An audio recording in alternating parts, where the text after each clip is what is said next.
This is Erica from Ever Educating, and welcome to today's live stream. We're at the August live stream, which is amazing to me. But today's theme is finding free teaching materials online. And so I do have some links below in the description that will bring you to the various parts of what I'm talking about today. But to begin with, I want to kind of go from simple to more complex in today's episode. So I'm going to go ahead and move us over here. And as you can see, we're starting with Project Muse. Okay, so basically, to find free teaching materials, you can do OER, so Open Educational Resources, or you can do anything that's in the public domain. That would be my go-to for finding free teaching materials online. And so Project Gutenberg, I'm going to start with my fellow literature professors, right? And so on here, basically, there are, as you can see, over 60,000 free ebooks for you to potentially use in your classroom. And so, of course, you're going to have to do a lot of research here to find what's there, what you want to use.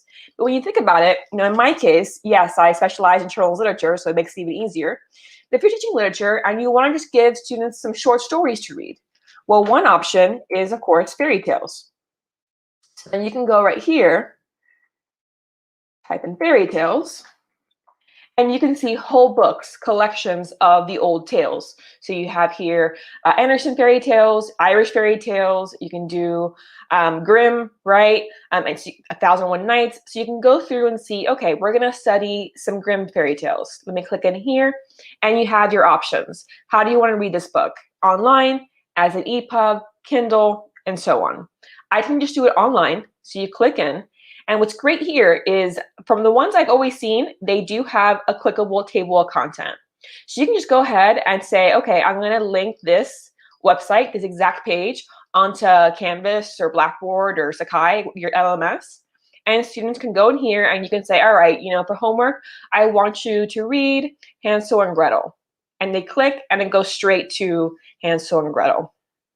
All right, and then, all right, well, in addition to Hansel and Gretel, let's go back up here and look through and say, okay, I also want you to pick one that you've never read before. It's up to you to decide. And so maybe they're like, all right, I'll read The Dog and the Sparrow. Okay, so you have on here completely free books that you can just link to your class LMS and have students read. And so what's great is you can kind of go, we're kind of going back here, and you can say, okay, I want to have them read, a scope of fairy tales. I want you to read one Grimm, one by Andersen, one from an Irish writer, right? Or Irish oral tradition. Let's also do a Russian fairy tale. And so you can do like that global aspect of reading assignments through Project Muse as well, because there's so much here in the public domain when it comes to fairy tales. Now, of course, you could also just say, all right, not specifically fairy tales, but short stories. Are there any on here? And you can go through here and see, all right, what am I familiar with?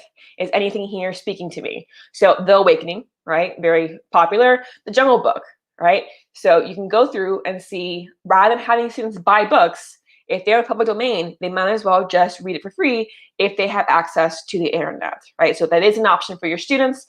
Then Project Muse can be a really great bet, okay? And you can also look by authors. So you can see Edgar Allan Poe and search there. And here we go. The works of Edgar Allan Poe, Volume 1 and Volume 2. The Raven right over here. So you can go, again, click in and see, all right, well, reading it online, which stories do I want them to read? Let's do the cast of Amontillado. And your students can access it super easily.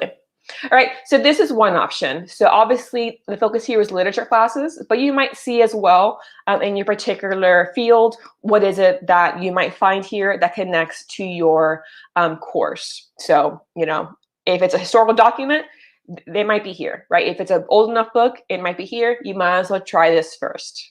Okay, so this is obviously more for like reading free materials, right? So rather than having to pay for books, let your students access it for free as much as possible.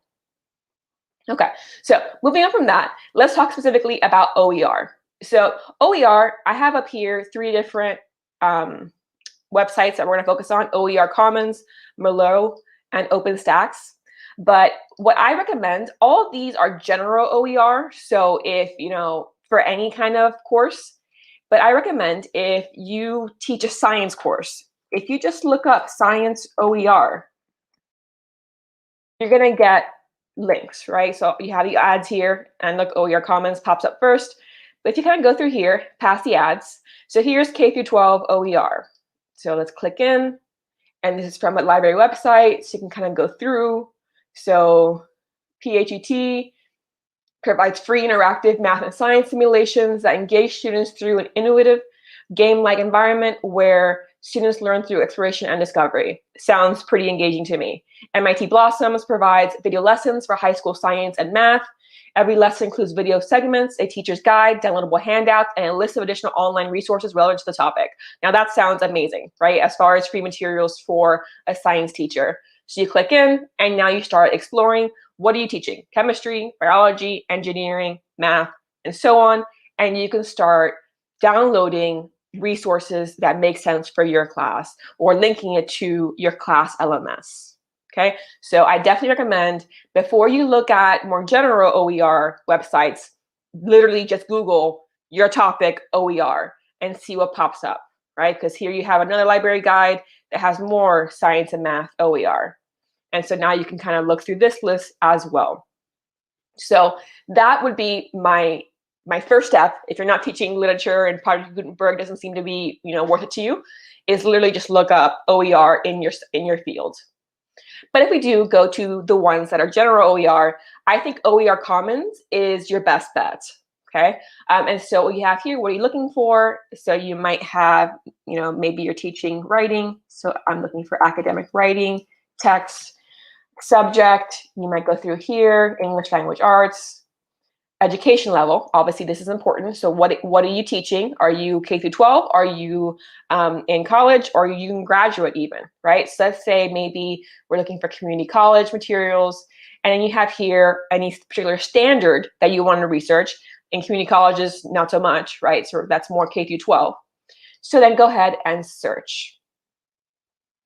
And here we are, right? So we have 65 results here, and you can kind of go through and see what seems to, catch your attention.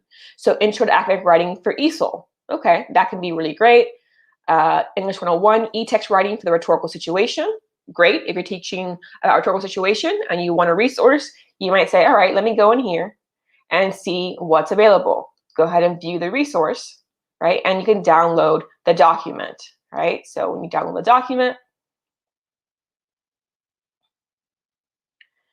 it opens up on your computer, which you're not going to be able to see here, considering how I'm screen sharing.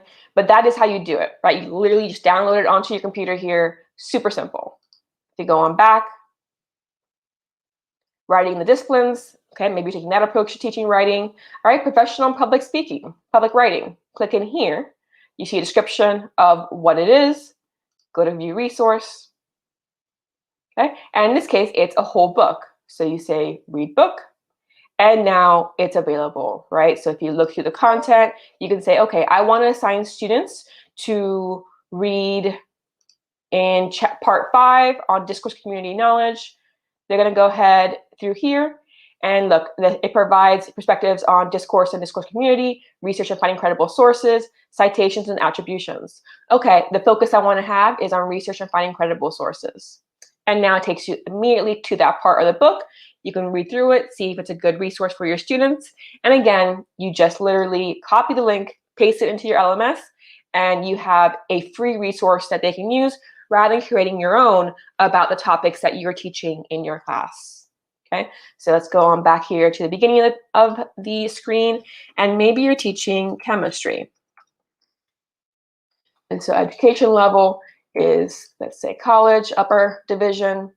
Once again, you're searching 291 results, okay? And so you can look through here. Some of them will be rated, right? So this looks good, 4 stars out of 5. So organic chemistry, it gives you a little description here. View the resource. And in this case, you can see, obviously, it's very specific here what you're going to find. So maybe you're teaching your students about carbohydrates. So you click in here, and it has this information. And so maybe you link this and you say, all right, for homework, I want you to read these first 4 tabs. Okay, so that's OER Common. I do think of the bunch, it's the one I tend to favor. It has a lot on here, but there are others. So if you go to Merlot here, you can go ahead and do a search, right, for your research. But if you go down here, you can say browse by discipline, right? So that can be more specific to you. And so maybe you're teaching business classes. And so you can say, I want to browse for business resources.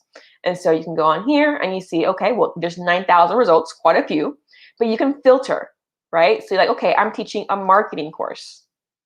Okay, so now it's specific to that. What type of material are you looking for here?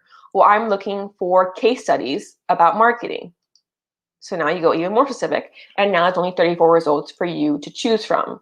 So you can go through here and see, okay, any of these strike me as important or interesting to my students. Okay, well, a lot of my students shop at IKEA. So let's look at the IKEA communication strategy, okay? And then you can see a little description of it here, and then go to the material. You're going elsewhere. And here we go, right? So now we have a case study of IKEA communication.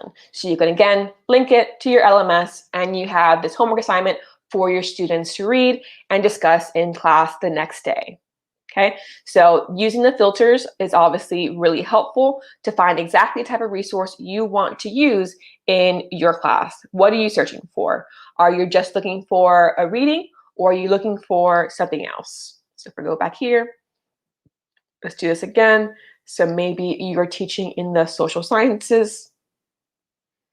Okay.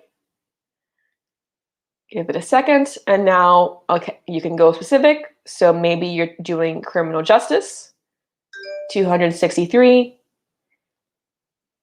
And what you're looking for is an assignment. So you want help figuring out what assignments to give your students in this class. Here are some to consider, right? So you can go through here and you can say, oh, I really want to focus on data analysis in my course. Let's see this one, right? And you can give a little peek of it, and then you can go to the material and use it as an assignment for your class, right? And so you can see how do you want to download it and go from there. Okay. A lot of times the Merlot or one of these OERs will bring you to new websites that can have a lot of materials too. I'm sure it's not the only assignment you can find on this site. So this can be a new resource for you to use to save for future work as well. Okay, so as you can see here, online textbooks and exercises. So maybe you'll go there and see what is offered that you might find helpful for your own course. So that's Merlot, really great for filtering. So if you're someone who's looking for something really specific, then that might be your best bet versus the OER Commons. And then OpenStax, I use this a lot less often, but you can kind of go through here and see, all right, what subject are you teaching? Again, let's go through college success. So maybe you're teaching college freshmen and you want to see how you can help them. So, okay, there's one resource here called college success. Let's look through, right? And you can look at the table of content. And you might have, okay, well, I'm teaching one of those 1-credit college courses, where you're helping students figure out college life. Let's go ahead and have them read the first year of college will be an experience, right? Or kind of go through here and let's talk about time management, okay? Let's talk about goal setting. And so you can go to the right portion of the book that you think will be helpful to your students. And once again, copy a link and paste it to the class LMS, or print it out for your students as well, of course, though of course that uses up a lot of resources there. So that was only one resource. Let's see, if we go to math, we haven't covered that yet. All right, so here we go, different types of math. Maybe you're teaching calculus, advanced calculus, so you go over here. Once again, you do table content, and you see what exactly do I want to teach? Is it on this list? Great, quadratic surfaces, that's my next lesson. Let's go right here and go ahead and you can see, okay, don't need that. Here we go. And you have here this lesson on quadratic surfaces. So rather than always making your own examples, your own resources, see what's free. Make life easier for yourself and use it in your classroom. Okay, so that's OpenStax as well. And again, I have a link below that has an OER list, and all these are from that list. Now, one other one that you might want to consider is going full force. Maybe like you've been thrown into the deep end, you have to teach a class you've never taught before, you have no idea where to start. In that case, and MIT OpenCourseWare is where I recommend going. I've talked about this before, but basically on here, you can find full courses, right? So you might say, okay, I'm looking for, by topic, what am I teaching? I'm teaching an engineering course, and it's on civil engineering. And specifically, it's about surveying. Here you go. You have 5 courses that connect to that topic. And so you look through here, a workshop or on geographic information systems. There's one about modern navigation, GPS, where are you, right? So maybe we're going to go to the principles of the global positioning system. And you see here, a little description of the course. Like, okay, yeah, that sounds something like similar to what I have to do. Let's view the course. And then you have the course home, the syllabus, right? Lecture notes from this professor, right? Assignments that they gave, and downloading the course material. So really, like the whole course is available for you to use and tweak for your own classroom. So once again, if you do a topic, that was very specific, but if let's say you're going to science and you're doing earth science, right? You can just stop there rather than doing a specialty, and you can see all the way through here and like, okay, ecology 1, or are you doing, wave propagation? Look through here and see, oh yes, this is what I'm looking for, urban climate adaptation. View the course and look through all the materials, right? And some will have more than others. For example, this one here has the reading list. It has exactly the calendar of how the course was structured, related resources. So this website is absolutely fabulous when you're building courses from scratch and you have no idea what to do, right? Like what exactly should I start with? I'm not sure. Then you might go here and use that to figure out what resources I want to use, what assignments might work well. And you can kind of go through, and if you go back, when you're looking through the course list, something to notice is the level, right? Undergrad or graduate. So obviously that's important, or you can filter it if you're only looking for undergrad, for example. If you have a certain feature you're looking for, oh, I want one that has complete lecture notes, so I don't have to worry about that. I can just use theirs, right? And so now you have this list that's been decreased for your use. Okay, so this is another great one to definitely use for your course if you want to start with, hey, give me all of the resources and I decide what I want to use and what I don't want to use from this material. Okay, so those are the main ones that I wanted to discuss. I know we have a couple people on here, so if you have any questions or you want to tell me what you teach so I can look it up on here live, go ahead and let me know. But this was a shorter live stream than usual. But I really think, when you are looking for this, like I said, the best bet is just to say, I'm looking for biology OER, or I'm looking for anthropology OER, and seeing what pops up, because there's going to be a lot of libraries, university libraries, that have links to these resources. And so they've already compiled it for us. It makes life much easier, but you don't have to rely on only your library. You can rely on any library that is available online, right? That has a website. So that's definitely my go-to, is just to search for it in that way. But again, these have ways of easily filtering things. You can look across if you're teaching more than one course and they're a bit different, than having something that's more general like OER Commons or Merlot or OpenStax can be helpful. But just get a sense of what works best for you. Okay. Other than that, this was mainly for college professors. But if you're teaching K through 12, then I definitely think, especially in English language arts, you might want to look at the publishing websites. So if you go to Scholastic and you say, okay, I'm assigning, Harry Potter as my book, often you'll see like, hey, here's an activity that you can try with your students. Here's discussion questions to ask your students. So you can often find that on publishing websites. Same with if you are assigning reading, and picture books are very expensive. So maybe you're like, you know what, I don't want to have my students buy 10 picture books, because that's like $160 just by itself, right? So you can go to, let's say, YouTube, and there's often publishing YouTube channels where they read aloud books that they publish, right, for advertising. And there's also teachers and everything, other people on there who also do read alouds. But you might find, okay, well, I want to teach the Rainbow Fish. Go ahead and use the video version, right? I want to teach Paperback Princess. Go ahead and use the video version. So there are hundreds, thousands of videos on YouTube that have that option, okay? And so, really, Khan Academy, another video site that you can find tons of resources, especially for the K through 12 aspect.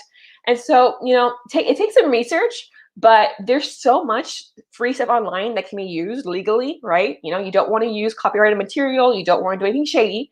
But often OER is literally free for teachers to use, right? Without worrying, oh, I can only use 10% of this book. No, you can use all of the book because it's open access, okay? So I don't see any questions on here, so I am going to end it, on this note. Let's go back over here.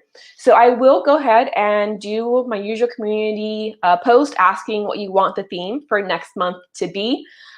So we're running out of months, right? We're near the end of the year, but we do still have a few more left. And so I am looking forward to whatever you choose next.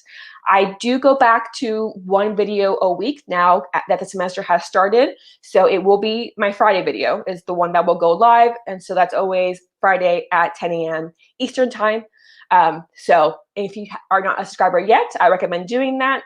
And if you're new to teaching, and that's why you're looking for free materials, I have over 150 videos on this channel that's teaching tips, resources, ideas, for new college instructors, tech tutorials on here as well. So I recommend taking a look around, look at my playlist, in particular, and see what might be of most interest to you to, help you on this journey, okay? So there are a few links below to get you started, but I recommend just looking at my playlist as well and seeing what might be most helpful to you.